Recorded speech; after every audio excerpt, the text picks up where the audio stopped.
So hi everyone, my name is Victoria, and in this video series I will be talking about the book Principles of Anatomy and Physiology. So I am currently a high school student and I wish to major in biology, which is the reason why I have been self-studying different books about different fields in biology. And I am doing this presentation and this video to help myself better review what I have read in the book. So I will be making some mistakes, whether technical or verbal, and feel free to point these out in the comment section or in private messages. I will do about one video every week, so if you like this video, feel free to follow up with them. And to whoever is watching, I hope you gain something. From this video, some interesting facts, knowledges, and I hope you can like it. So without further ado, let's start with the first chapter, which is an introduction to the human body. So here is a basic mind map that I made for the whole chapter. So first, we'll define anatomy and physiology. Secondly, we'll talk about the 6 main levels of organization that is present in an organism, or more specifically in a human. Then we'll talk about the 6 main characteristics that define a living organism.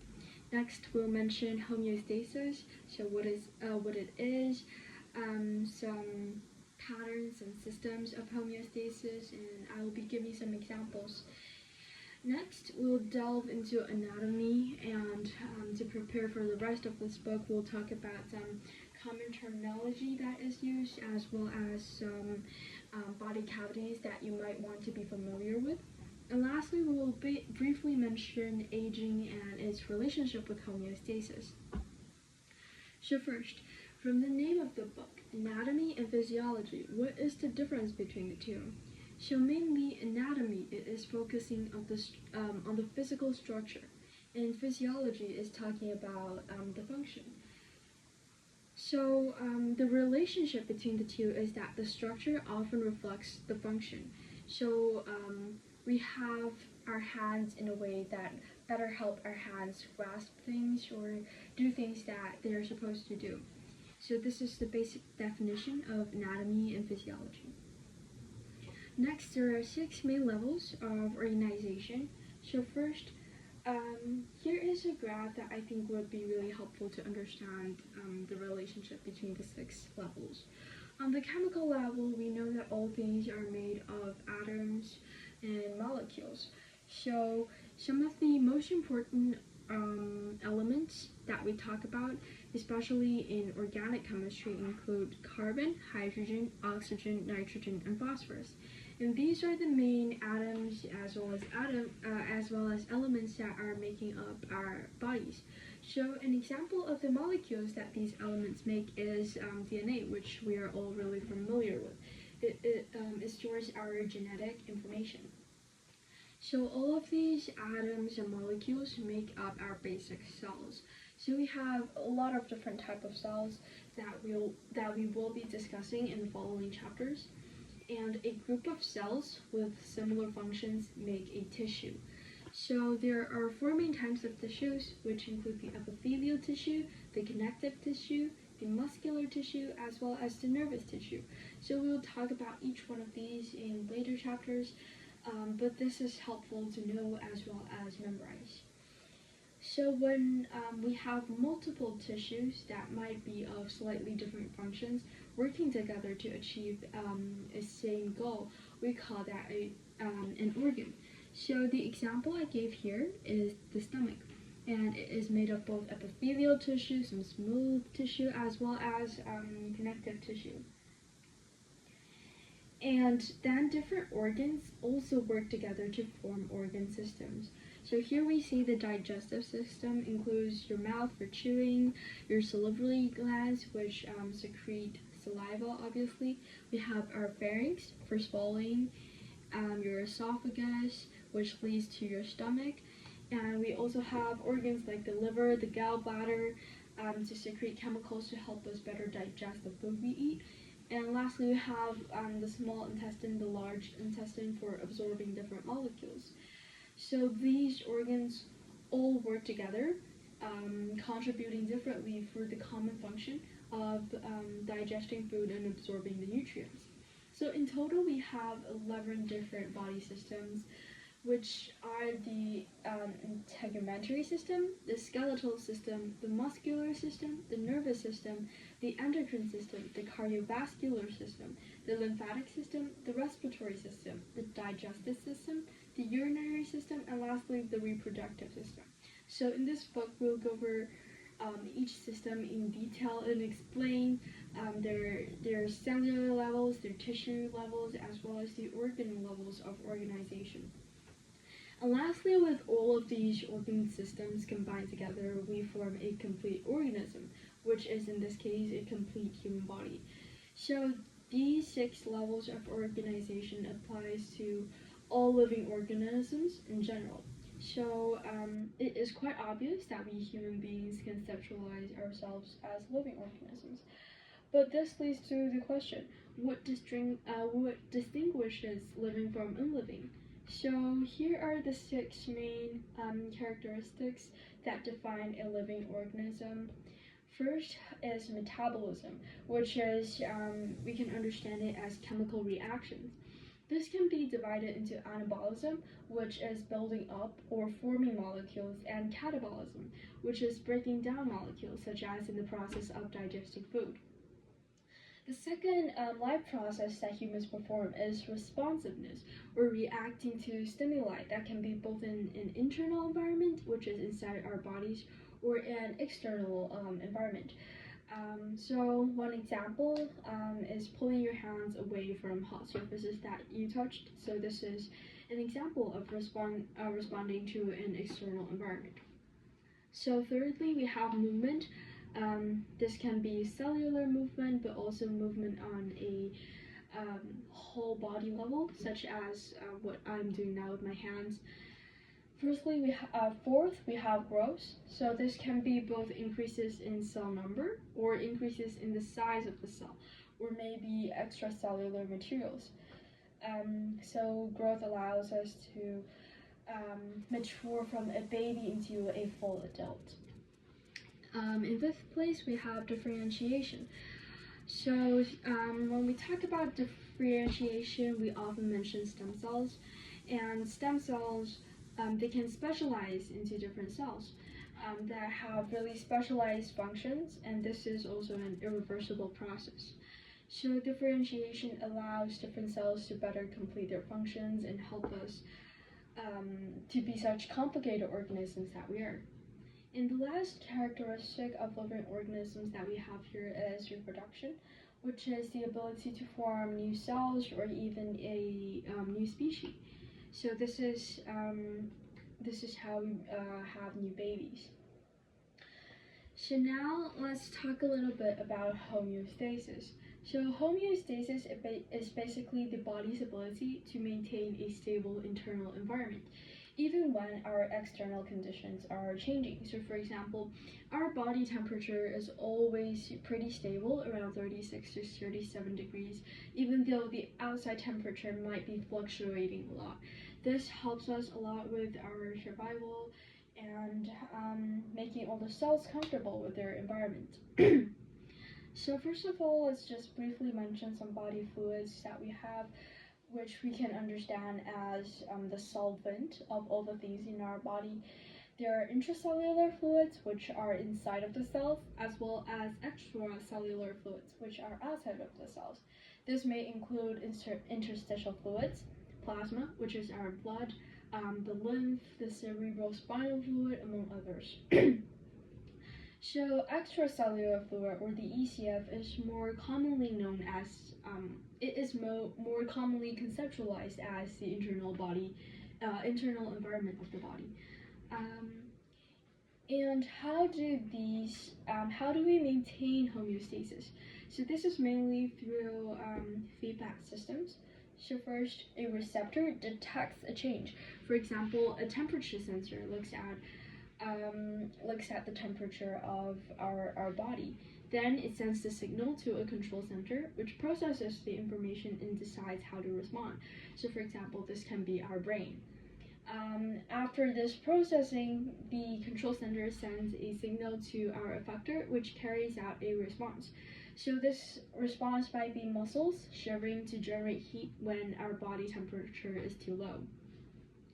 So there are two main types of feedback systems. I think this will be clearer with some examples. So firstly, let's talk about a negative feedback system, which is also more commonly found in the body. This negative feedback systems tend to resist changes and restore a balance. So for example, here we have the regulation of our blood sugar. We have a regulation of our blood pressure. So when we have a when we have a excessively high blood pressure, our brain will respond in a way and tell the heart as well as the blood vessels to decrease. So whenever there is a change, we counteract that change with some cellular or tissue level mechanism. On the other hand, we have positive feedback systems. So an example is childbirth here. So this is quite rare, and this type of feedback system strengthens a change until a result is achieved. So in childbirth, oxytocin causes stronger contractions. So the baby's head against the muscles on the walls of the uterus. This signal causes the brain to release oxytocin to further stretch in the cervix. So this is amplifying the signal again and again until the baby is born. So these are the two main feedback systems that we see in the body. And another thing to mention is that imbalances in our homeostatic systems can cause a lot of disorders and diseases, such as just basically general abnormalities with the functions concerned, or illnesses with signs and symptoms. So the illnesses can be subjective, such as a headache, or more observable and measurable, such as a fever.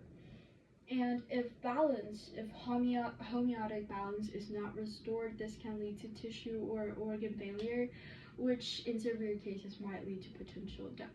So this emphasizes the importance of homeostasis in our survival. Nextly, to aid our further exploration in anatomy, we'll talk about some basic anatomical terms that would be useful to know as well as analyze. So firstly, there are three main anatomical positions that we are usually concerned about. The standard anatomical position is when our subject is standing and facing towards us. A prone anatomical position is when our subject is lying down with their face facing upwards. And a supine position is where our subject is lying down with their face facing downwards. There are also some regional names that we use commonly, such as the head, the trunk, which is the main part of the body, the chest, the stomach, as well as our limbs. We have 4 limbs in total. And next, there are some directional terms that we will be using to locate different structures. So this is a graph that would clarify things. So first we look at the substrate. This is an anterior view of the trunk and the right upper limb. So this might be a little counterintuitive, but when we talk about left and right in anatomy, we talk about the subject's left or right, or in other words, the left or right of the person that we're looking at. So our left will be this person's right, so this is why it says right upper limb. So we also see this is an anterior view, so anterior meaning front, and posterior means backwards. Some other directions we have include superior, which is upwards towards the head, and inferior, which is downwards toward our feet. We have lateral as well as medial. So medial, basically the word means center. So we have here our midline, which resembles the line of symmetry, but not completely so. And to the sides of the midline, we have our lateral axes. We also have the word distal and proximal. So proximal, you can take it as it is closer to us, and distal is farther away. So when we talk about our limbs, we often hear the term distal extremities. This means the structures that are farthest away from us. So in this term, it will be our fingertips as well as the tips of our toes.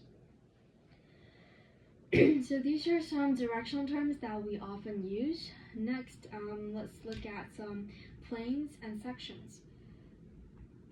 So our planes, they correlate a little with the directions that we just mentioned. For example, we see here the parasagittal as well as the mid-sagittal plane. They are moving basically on the medial to lateral axis. So the mid-sagittal plane is through the midline that we mentioned, and it is the most medial plane that we can find. And the parasagittal planes are they're more lateral compared to the mid-sagittal planes. We have our frontal plane, which divides the anterior and posterior of our body. We have the transverse plane, which divides the superior and inferior of our body. We also have something called the oblique plane, which is basically just an inclined plane to help us view things at specific angles. With planes, we also have sections. So planes are basically just slices that we can take, and the sections are what we actually see from these slices. So for example, try visualize the mid-sagittal plane. So think about taking a cut from the body through the midline and look at the internal structures that you might see from this plane. So what you can see, the organs that are revealed inside, these are what we see in a section, which I didn't show in a graph here. So these are some planes and sections that we often talk about. And next, it would be useful to know the four main body cavities. So here they are. Firstly, we have our cranial cavity, which contains your brain. We have the vertebral canal, which think of your spine. It is located around there. So the vertebral canal is formed by the vertebral columns, and it contains the spinal cord, which is an essential part of our nervous system. We have our thoracic cavity, which is the area that holds your lungs as well as your heart. Specifically, it is divided into the pleural cavity, which surrounds your lungs, the pericardial cavity, which surrounds your heart, as well as the mediastinum, which is the area between the lungs and the rest of the thorax. Then we have our abdominal pelvic cavity, which is, as its name implies, the region in your abdominals as well as your pelvic. So your abdominal cavity contains a lot of organs in the digestive system, and the pelvic cavity contains also the urinary bladder and internal organs of reproduction. So these are all helpful and quite general and easy knowledge that you should know before starting into a deeper dive into anatomy as well as physiology. So this is a quick going over of some anatomical terms. And lastly, let's just briefly talk about the relationship between aging and homeostasis. So aging, it is a normal process that is characterized by a progressive decline in the body's ability to restore homeostasis. So it usually causes increased vulnerability to homeostatic imbalances. And some examples of aging that we can observe include wrinkled skin, gray hair, loss of bone mass, etc. So in the following chapters, when we talk about different organ systems, we will be exploring the effects that aging cause on, for example, specific muscles, some symptoms, and what we can potentially do to relieve such symptoms. So this is it for the summary of chapter 1.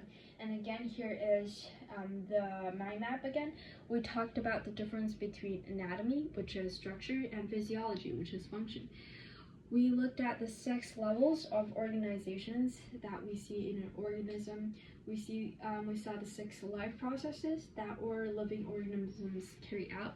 We looked at homeostasis, which is essential for maintaining our stable internal environment, and it's really important for our overall survival. We introduced some basic anatomical terms. And lastly, we also introduced the concept of aging and how it affects homeostasis. So this will be it for the first chapter, and as I might have mentioned in the start, for later chapters, I might also be sharing some of my personal thoughts about the topics that we have mentioned. And I hope you learned something from this video and enjoyed it. If you liked it, please give me a like, and maybe consider subscribing if you want to see follow-ups of this series. So this is it, and thank you everybody for watching.